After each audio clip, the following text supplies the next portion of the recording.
How's it going, guys and girls? This is Ketchup here once again. Unfortunately, Mustard is away for a few days, so this video is going to be coming from just me this time round. And we've literally just watched the latest stream Netherrealm Studios have put out, sort of showcasing Katana and Reptile, the first little piece of gameplay from both characters with what their variations are, some of the art direction, both of their alternates have been revealed, and all that good stuff. So I'm going to kick straight off into this video now. We're going to start with one character, go over what they have, go over with the second character, go over what their costumes are like. A new stage has been announced and it all looks really sleek, really cool, and we're going to go straight into it right now. So let's get started.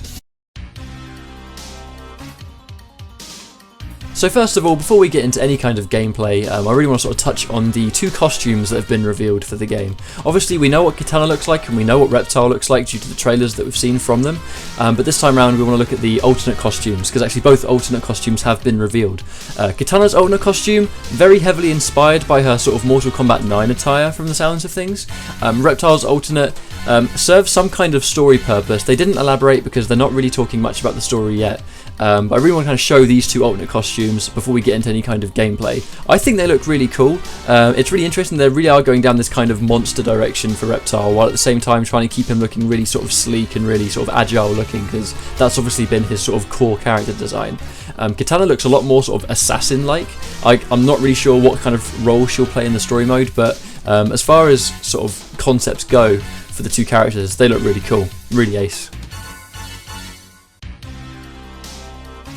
So out of the two characters, I think I'll just get started off with Reptile here. In terms of his universal attacks, he actually has a fair amount, so I'll try and get through this as quickly as I can while sort of staying informative. First things first, his Force Ball seems to make a return. Force Ball being one of his most important attacks in Mortal Kombat 9. It seems to function very similar here.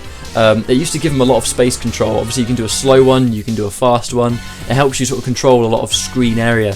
As a Reptile player. It used to be his sort of main source to increase combo damage. We didn't really see the Force Ball combo into anything here, so I'm not sure if that will carry over, but the interesting thing about the Force Balls on this version of the game is that you can meter burn the attack halfway through using it, which will actually freeze the ball in place.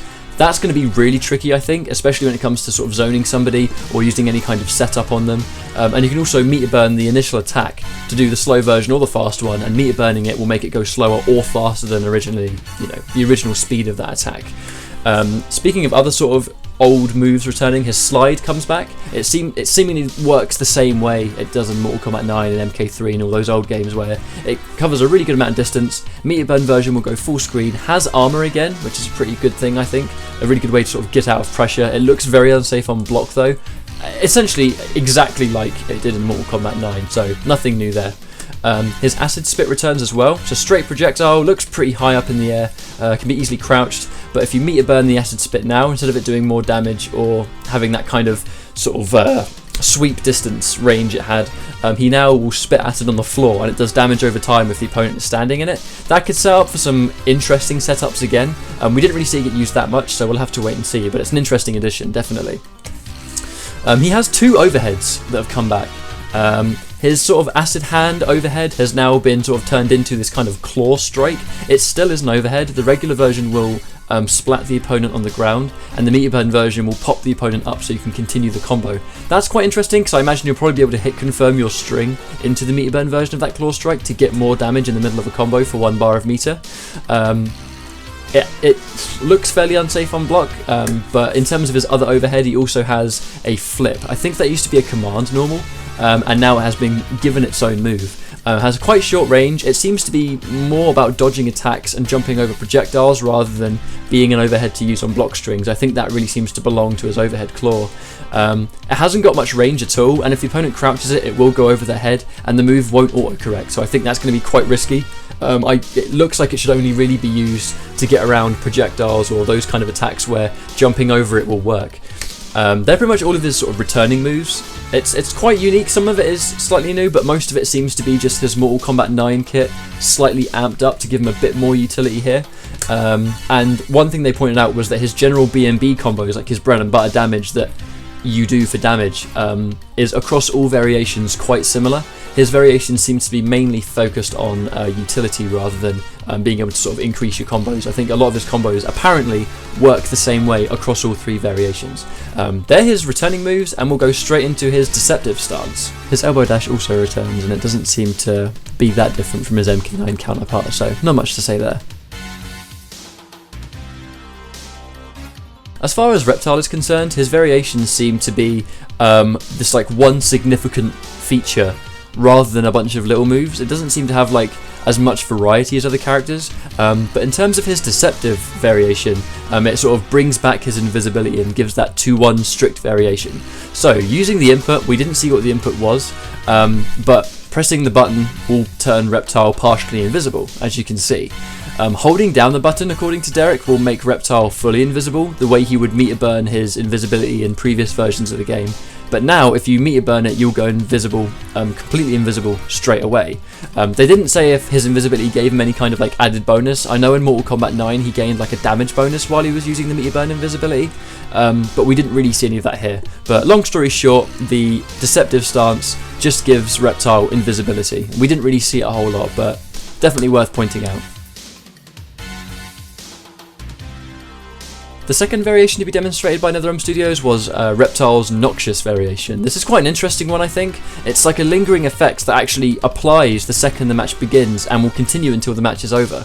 So basically Reptile gets this kind of green aura around himself. That aura will damage the opponent over time while they're standing near him. That's similar to Solomon Grundy's Grave Rot in Injustice Gods Among Us, whereas if the opponent is standing near him, they'll take unblockable damage that they seemingly can do nothing about. I think that could be a bit of a grey area in terms of like whether it's almost going to be a bit too good, whether it could potentially be a little bit broken because, you know, it means there'll be no sort of comeback mechanic if you're standing near him and you're pixels away from death. That being said, he can use it as a regular move by the looks of things to sort of make it slightly larger, and he can also meter burn it to make the cloud even larger, and we actually saw Derek win a game with that. So that's quite an interesting one. It really doesn't increase any of his other moves, but it just gives him this kind of cloud the opponent can do nothing about. So very interesting variation. The final variation to be demonstrated is Reptile's Nimble variation. Again, this is quite an interesting one. It seems to be very reminiscent of Flash from Injustice Gods Among Us, again referencing that in the sense that he can slow the game down because it's supposed to be sort of heightening Reptile's reflexes to make him faster and more agile. The result of that is he can slow the game down seemingly whenever he wants. That's quite interesting thing here is that a lot of moves that originally cannot combo into one another can now be comboed into because he can slow the game down to do it. And we saw certain normals and certain combo strings that would normally finish a combo actually either start a combo or continue into larger combos because Reptile was slowing the game down. We saw Derek do that a couple of times. Again, not really much to this one, it just kind of gives him that extra piece of like chunked utility. So yeah, that's pretty much everything that was demonstrated for Reptile in Mortal Kombat X at the moment, and we're going to go straight into Katana and what Katana's universal moves are. There's quite a few. With Katana, a fair amount of her moves have either been altered and turned into special moves, whereas they used to be normals, or they are just returning attacks. So first of all, her probably more significant attack is her fan toss. That makes a return now. Acts the way it did in Mortal Kombat 9, how you can throw it straight, you can throw it in the air, you can instant air it, and the meter burn version will throw too. We didn't see if you could combo from the first one this time. I imagine not, it might just hit a second time. But that's pretty much as you'd expect is her fan toss. Also her fan lift. Her fan lift, again, acts like it did in Mortal Kombat. The effect is slightly different and now looks like more of a tornado rather than this kind of like moving semicircle that just kind of moved upwards, which is what it used to be. That functions the same way as well. It's like her main, it seems like her main sort of source of damage output in terms of comboing into the lift to get the stun and then following it up with something else. An interesting move she's been given, which is a new one, is a fan hover attack. So she basically sort of hovers into the air slightly and it alters her jump arc. She can use a jump and then use this ability to stop falling in the air. She can cancel special moves out of it, which means that there could be some really weird kind of air mix-up potential here when you sort of jump in, go for your sort of fan evade, and then, you know, that will kind of really mess with people. I didn't see if you could cancel special moves from it, but you can definitely cancel normals. Her fan uppercut, that was it used to be like one of her sort of normal attacks, like it used to be the second part of a string. It's now kind of been turned into its own move where she does like an uppercut with her fans. and regular version is like a regular sort of slice upwards, and it knocks the opponent down. Meter Bend version looked like it popped up slightly bigger for a bit more combos. It was mentioned to be her sort of go-to wake-up attack. It looks very unsafe, so I think if you're going to sort of take the risk to use it, you need to be prepared to be punished if you guess wrong.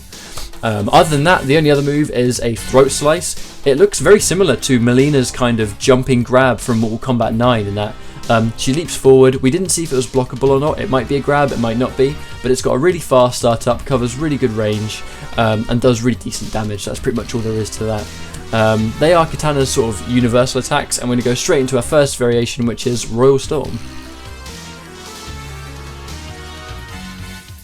So straight away, Katana's Royal Storm variation looks very reminiscent of the way she played in Mortal Kombat 9 initially. Her fan lift move now moves forward, it has like a sort of forward hitbox on it when she uses it, and the meter bend version of the attack will go full screen. That could be quite neat. I'm not sure, it depends on the speed. It might be quite a good whiff punisher, but it's quite slow, so it might mean that she can combo lift from more strings. We'll have to wait and see there.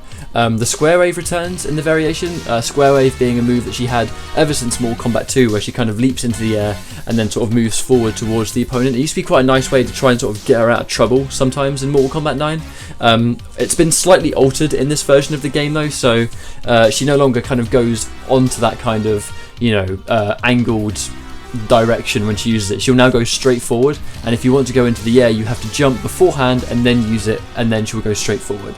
So it's more of a forward charge attack that can be done on the ground and now in the air. It has been changed. The other move that has been given to her is a projectile reflect attack. It looks very similar to Aquaman's kind of reflector thing that he had in Injustice, whereas she kind of surrounds herself with these kind of effects, and any projectile that is done to her in that style will reflect straight back and just bounce back towards the opponent. It's as simple as that. We didn't see if there was a meter burn version, I don't think, so we don't know what that does, if it can be meter burned at all, but it really seems to work as like this kind of counter zoning tool that she has. It's really neat, I think. It could be quite a nice sort of anti-zoning ability she could take if there's someone really trying to sort of control her with projectiles. She can instantly pop that for a counter pick. Very interesting.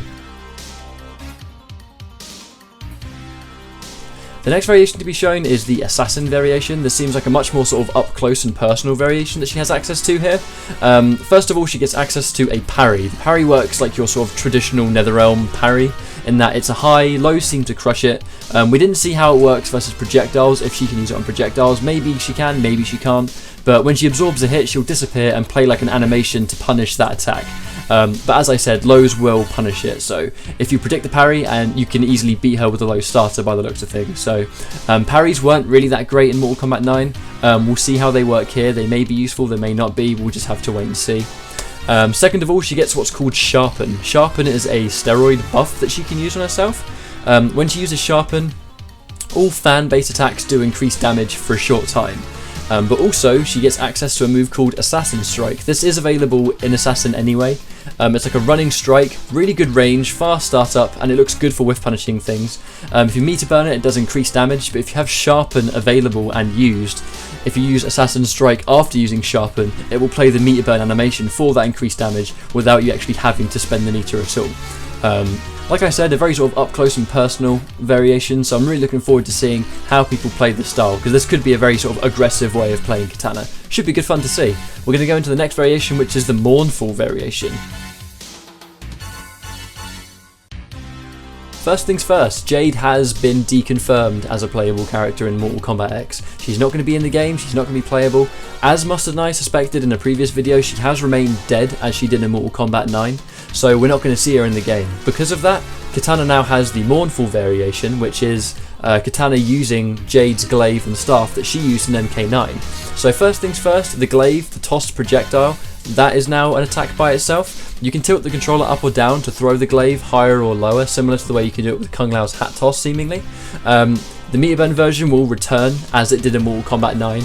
This could open up for some really interesting mix-up potential, because if you combine this with the sort of fan dodge that she has now, the fact that she can cancel special moves from her dodge, and the fact that she can throw the glaive in the air and even get access to the meter burn version of that attack, means you could get some really crazy setups on the go. I'm really looking forward to see what people do with that. Other than that, the staff grab, the kind of straight strike that Jade used to do in Mortal Kombat 9, that is now a move in itself in Mortal Kombat X. It pretty much works the same way, they look very similar, they act very similar, nothing really extra to say there. And similar also, the Shadow Kick also acts like it did in Mortal Kombat 9. We didn't see the meter burn version, it might have armor, it might go further, but I don't think we saw it there. But essentially any Jade main will feel right at home playing this variation by the looks of things. The moves seem very similar, they act the same way, and you can now combine this with Katana's new kit and it should open up some really interesting opportunities. As far as the variations go and Reptile and Katana are concerned, I think Reptile's most accessible variation and most effective could be this kind of Noxious variation, because his kit will remain generally unchanged. They've said that his B&Bs will remain the same. It's just that you're going to be losing the invisibility, you're going to be losing the slow time, but all of your combos will work the same way. You're just going to get this constant lingering damage. It will make it much harder for the opponent to come back against you because of this constant damage they can do nothing about. That could be really irritating to deal with, so I think that's going to be probably the most popular variation we'll see on day one. As far as Katana goes, I'm personally really looking forward to getting hands-on with the Mournful Variation. I really enjoyed playing Jade in MK9, even though she was quite a limited character. Her meter burn glaive stuff was really fun to do. It gave you some really crazy mix-ups that weren't that great because you had to spend the bar, but the fact that you have all this extra stuff with Katana on top of these glaive setups now, I'm really looking forward to getting hands-on and just seeing what I can find, because it looks incredibly fun to play. That's pretty much it from me, guys. I mean, there were a few other things announced on the stream today, so the whole 50-50 grab situation where you can combo into a grab and meter burn it to set the opponent up to a 50-50 where they have to guess high or low. It's actually been revealed in the past and explained quite, in depth, so I'm not going to go too much into that here.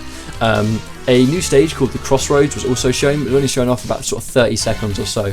I really want to keep this video just dedicated to Katana and Reptile and how their gameplay is in the game.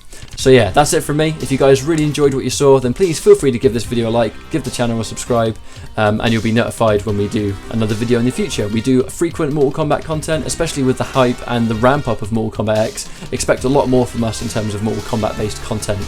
I am Ketchup, this was the Reptile and Katana breakdown, gameplay analysis, whatever you want to call it. Thank you very much for watching, and I will catch you later.